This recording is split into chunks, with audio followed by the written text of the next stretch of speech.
Directors అంతా ఇప్పుడు route మార్చారు. సోలో కథలను పక్కన పెట్టి మల్టీ స్టారర్ ప్రాజెక్ట్స్ కి సై అంటున్నారు. ఒకే కథని 2-3 భాగాలుగా మార్చి ఆడియన్స్ లో అటెన్షన్ ని పెంచుతున్నారు. ఇప్పుడు ఇదే క్లబ్ లో చేరబోతున్నాడు ఓ కాలీవుడ్ బడా director. Kollywood star director Shankar recent గా భారతీయుడు 2 రిలీజ్ చేస్తే బాక్స్ ఆఫీస్ వద్ద డిజాస్టర్ అయ్యింది. ఎప్పుడో సెట్స్ పైకి వెళ్లిన గేమ్ చేంజర్ డిసెంబర్ 20న ఆడియన్స్ ముందుకు రాబోతోంది. ఆ తర్వాత భారతీయుడు 3 విడుదల చేస్తారు. వీటి తర్వాత శంకర్ ఏం చేయబోతున్నాడు అనేది పెద్ద ప్రశ్న.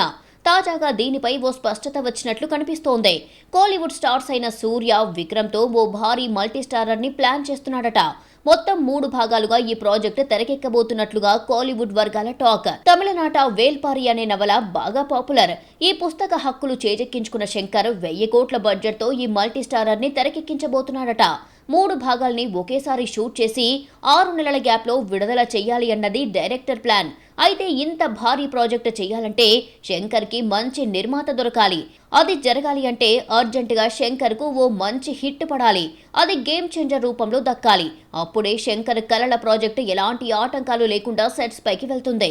రిజల్ట్ ఎక్కడ తేడా కొట్టినా సడన్ బ్రేక్ పడినట్టే. మరి సూర్య, విక్రమ్ లాంటి బడా స్టార్స్ తో శంకర్ ప్లాన్ చేస్తున్న ఈ ఫ్రాంచైజీ ఎప్పటికి ఫైనల్ అవుతుందో చూడాలి. టాలీవుడ్ లోకి జాన్వీ కపూర్ ఎంట్రీ ఇచ్చింది. దేవర సినిమా రీసెంట్ గా ఆడియన్స్ ముందుకొచ్చింది. మరి ఫస్ట్ టెస్ట్ లో జాన్వీ కపూర్ పాస్ అయిందా? శ్రీదేవి నట వారసురాలిగా నిరూపించుకుందా? ఇండస్ట్రీలో వినిపిస్తున్న ఆ టాక్ ఏంటి? దేవర సినిమాతో టాలీవుడ్ లో ఎంట్రీ ఇచ్చింది జాన్వీ కపూర్. శ్రీదేవి నట వారసురాలిగా భారీ హైప్ క్రియేట్ చేసింది. రిలీజ్ కి ముందే సాంగ్స్ హైలైట్ అయ్యాయి. జాన్వీ గ్లామర్ షో యూత్ ని కట్టిపడేసింది. అందుకే దేవరపై అన్ని వర్గాల ప్రేక్షకుల్లో ఆసక్తి నెలకొంది. మరి రీసెంట్ గా థియేటర్లోకి వచ్చిన దేవరతో జాన్వీ కపూర్ మొదటి పరీక్ష పాస్ అయిందా? దేవరలో తంగం పాత్రలో నటించిన జాన్వీ కపూర్ వరిని ప్రేమించే అమ్మాయిగా చలాకీగా కనిపించింది. అయితే తన నిడివిని చాలా పరిమితంగా చూపించాడు డైరెక్టర్. కొన్ని సీన్లు, ఒక పాటతో జాన్వీ పాత్రను సర్దేశాడు. పర్ఫార్మెన్స్ పరంగా చూసుకుంటే జాన్వీకి దక్కిన కొద్దిపాటి స్పేస్ లో ఎక్కువగా జడ్జ్ చేసే అవకాశం లేదు. ఉన్నంతలో అందంగా కనిపించడమే కాక హుషారుగా నటించింది.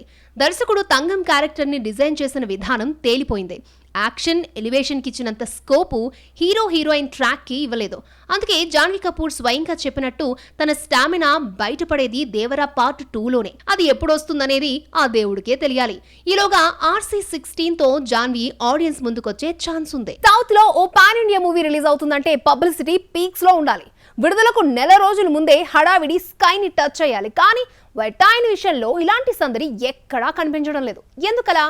జైలర్ తో బౌన్స్ బ్యాక్ అయ్యాడు రజనీకాంత్. ఇప్పుడు వేటయాన్ని అక్టోబర్ 10న పాన్ ఇండియా రేంజ్ లో రిలీజ్ చేయబోతున్నాడు. కాలీవుడ్ లో ఈ సినిమా ఫీవర్ బాగానే ఉన్నా మిగతా చోట్ల పెద్దగా సౌండ్ వినిపించడం లేదు. తెలుగు రాష్ట్రాల్లో దేవర మానియా పీక్స్ లో ఉండటంతో డబ్బింగ్ వర్షన్ల ప్రమోషన్ మొదలు పెట్టలేదు. చెన్నైలో వారం క్రితమే వేటయాన్ ప్రీ రిలీజ్ ఈవెంట్ చేశారు. హైదరాబాద్, ముంబైలో ప్రోగ్రామ్స్ చేయాలి అనే ఆలోచన మేకర్స్ లో ఉన్న రజనీకాంత్ వస్తాడా రాడా అన్నది $1 మిలియన్ ప్రశ్న. వేటయాన్ లో క్రేజీ కాస్టింగ్ ఉంది. అమితాబ్ బచ్చన్, రానా, ఫహద్ ఫాజిల్, మంజు వారియర్లు కీలక పాత్రల్లో కనిపించబోతున్నారు. అయినా పబ్లిసిటీ డల్ గా జరగడంపై ఫైర్ అవుతున్నారు తలైవా ఫ్యాన్స్. టైటిల్ ని అన్ని భాషల్లో యథాతథంగా ఉంచేయడంపై కూడా విమర్శలు వ్యక్తమవుతున్నాయి. ఇక ఈ సినిమాతో పోటీ పడటానికి టాలీవుడ్ నుంచి మా నాన్న సూపర్ హీరో, విశ్వం, జనకైతే గనక సినిమాలు బరిలోకి దిగుతున్నాయి. ముగ్గురు రజనీకాంత్ రేంజ్ హీరోలు కాదు గానీ వేటయాన్ కలెక్షన్స్ పై ఎంతో కొంత ప్రభావం పడే ఛాన్స్ ఉంది. బాలీవుడ్ లో ప్రమోషన్స్ చెయ్యకపోతే నార్త్ ఆడియన్స్ కూడా ఈ సినిమాని పట్టించుకునే ఛాన్స్ ఉండదు. మరి వేటయాన్ మేకర్స్ ఇప్పటికైనా అలర్ట్ అవుతారో లేదో చూడాలి. బాలీవుడ్ ఆడియన్స్ కి రెగ్యులర్ సినిమాలు నచ్చడం లేదు. స్పై థ్రిల్లర్స్ కిక్ ఇవ్వడం లేదు. హారర్ కంటెంట్ తో వస్తున్న ప్రాజెక్టులు మాత్రం థ్రిల్ చేస్తున్నాయి.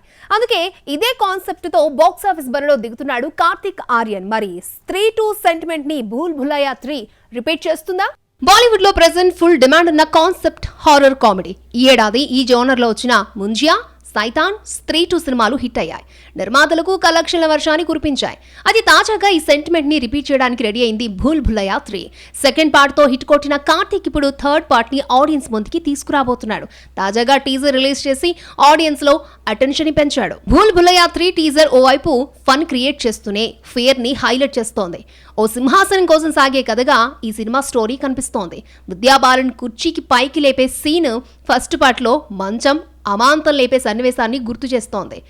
ఆత్మలతో సంభాషించే పాత్రలో కార్తీక్ ఆర్యన్ ఆదరగొట్టాడు. మాధురి దీక్షిత్ పాత్ర కూడా సంథింగ్ స్పెషల్ గా ఉంటుందట.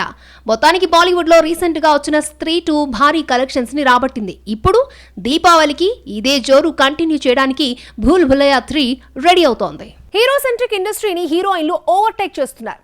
యాక్టింగే కాదు, యాక్షన్ తో దుమ్మురేపుతున్నారు. సినిమాలో అప్పుడప్పుడు వచ్చే క్యారెక్టర్స్ కి బ్రేక్ ఇచ్చి సినిమాకే హైలైట్ గా నిలిచే యాక్షన్ సీక్వెన్స్ తో ఆడియన్స్ ని ఎంటర్టైన్ చేస్తున్నారు. ఇప్పుడు ఇదే లిస్ట్ లో చేరిపోయింది అలియా భట్. జిగ్రాతో భారీ యాక్షన్ నే చూపించబోతోంది. లాస్ట్ ఇయర్ రాకీ ఔర్ రాణికి ప్రేమ్ కహానీతో హిట్ కొట్టిన బ్యూటీ ఇప్పుడు వాసన్ బాలా డైరెక్షన్ లో జిగ్రా అనే యాక్షన్ ఎంటర్టైనర్ చేసింది. బ్రదర్ అండ్ సిస్టర్ సెంటిమెంట్ ని ప్రధానంగా హైలైట్ చేస్తున్నారు డైరెక్టర్. తమ్ముడిని రక్షించేందుకు దేనికైనా తెగించే అక్క పాత్రలో అలియా భట్ నటిస్తోంది. తాజాగా ట్రైలర్ లాంచ్ చేసి సినిమాపై హైప్ పెంచింది యూనిట్. తమ్ముడి కోసం అక్క చేసే స్టన్నింగ్ యాక్షన్ తో అలియా అదరగొట్టింది. అలియా భట్ ఇప్పటి వరకు పూర్తి స్థాయిలో యాక్షన్ క్యారెక్టర్ చేసింది లేదు. జిగ్రా కోసం అలాంటి పాత్ర చేసిందే. తమ్ముడి కోసం ఆమె చేసే పోరాటం సినిమాలో హైలైట్ గా నిలవనుంది. యాక్షన్, ఎమోషన్తో నిండిన ట్రైలర్ సినిమా అంచనాలను భారీగా పెంచింది. ఇందులో ఆర్చీస్ ఫేమ్ వేదాంగ్ రైనా తమ్ముడిగా నటిస్తే మరో కీలక పాత్రలో రాహుల్ రవీంద్రని కనిపించబోతున్నాడు. ప్రజెంట్ పోస్ట్ ప్రొడక్షన్ దశలో ఉన్న ఈ సినిమా దసరా కానుకగా అక్టోబర్ 11న ఆడియన్స్ ముందుకు రానుంది. ఇండియాలో నెంబర్ 1 దర్శకుడిగా రాజమౌళి దూసుకుపోతున్నాడు. తనతో సినిమా అంటే స్టార్స్ అయినా బల్క్ డేట్స్ ఇచ్చేస్తున్నారు. అంతగా దర్శక ధీరుడిపై నమ్మకం ఏర్పడింది. అయితే జక్కన్న రేంజ్ లోనే మరో దర్శకుడి పేరు ఇప్పుడు హాట్ టాపిక్ గా మారింది. తనతో ఒక్క సినిమా అయినా చేయాలని బడా స్టార్స్ ఇంట్రెస్ట్ చూపిస్తున్నారు. ఇంతకీ ఎవరా డైరెక్టర్ ఏంటా కదా? సందీప్ రెడ్డి వంగ అర్జున్ రెడ్డితో దర్శకుడిగా మారిన ఫిల్మ్ మేకర్. కబీర్ సింగ్ తో హిట్ కొట్టాడు. యానిమల్ తో పాన్ ఇండియా డైరెక్టర్ గా మారిపోయాడు. సందీప్ కథని చెప్పే విధానం డిఫరెంట్ గా ఉంటుంది. అతను డిజైన్ చేసే హీరో పాత్రలు హై వోల్టేజ్ ని పుట్టిస్తాయి. కంటెంట్ ని గ్రాఫిక్స్ తో కాకుండా బలమైన క్యారెక్టరైజేషన్స్ తో ఎలివేట్ చేస్తాడు. ఇది ఆడియన్స్ కి బాగా కనెక్ట్ అవుతుంది. అందుకే సందీప్ తో సినిమా చేయడానికి స్టార్స్ అంతా ఇంట్రెస్ట్ చూపిస్తున్నారు. సందీప్ రెడ్డి వంగ ప్రెజెంట్ ప్రభాస్ తో స్పిరిట్ చేస్తున్నాడు. అల్లు అర్జున్ ప్రాజెక్ట్ కూడా కన్ఫర్మ్ అయింది. జక్కన తర్వాత మహేష్ మూవీ సందీప్ డైరెక్షన్ లోనే ఉంటుందట. ఎన్టీఆర్ కూడా రీసెంట్ గా సందీప్ తో చర్చలు జరిపాడు. రామ్ చరణ్ కూడా ఈ డైరెక్టర్ తో సినిమా చేయడానికి చర్చలు జరుపుతున్నాడు. బాలీవుడ్ లో యానిమల్ పార్క్ పెండింగ్ లో ఉంది. సినిమా చేస్తానంటే డేట్స్ ఇచ్చేందుకు బాలీవుడ్, కోలీవుడ్ హీరోలు సిద్ధంగా ఉన్నారు. మొత్తానికి రాజమౌళితో సినిమాలు చేసిన స్టార్స్ అంతా సందీప్ డైరెక్షన్ లో మూవీస్ చేయడానికి క్యూ కడుతున్నారు. దీనిని బట్టి డైరెక్టర్ ఆడియన్స్ కి, స్టార్ హీరోలకి ఎంత కనెక్ట్ అయ్యాడో అర్థం చేసుకోవచ్చు. అయితే ప్రెజెంట్ సందీప్ ఒక్కో సినిమాకి ఏడాదికి పైగా టైం తీసుకుంటున్నాడు. ప్రభాస్ స్పిరిట్ తర్వాత రణబీర్తో యానిమల్ పార్క్ ఉంటుంది. ఆ తర్వాత అల్లు అర్జున్ సినిమా ఉండొచ్చు. ఈ 3 అయ్యాక మహేష్, ఎన్టీఆర్, రామ్ చరణ్తో సినిమాలు చేసే ఛాన్స్ ఉంది.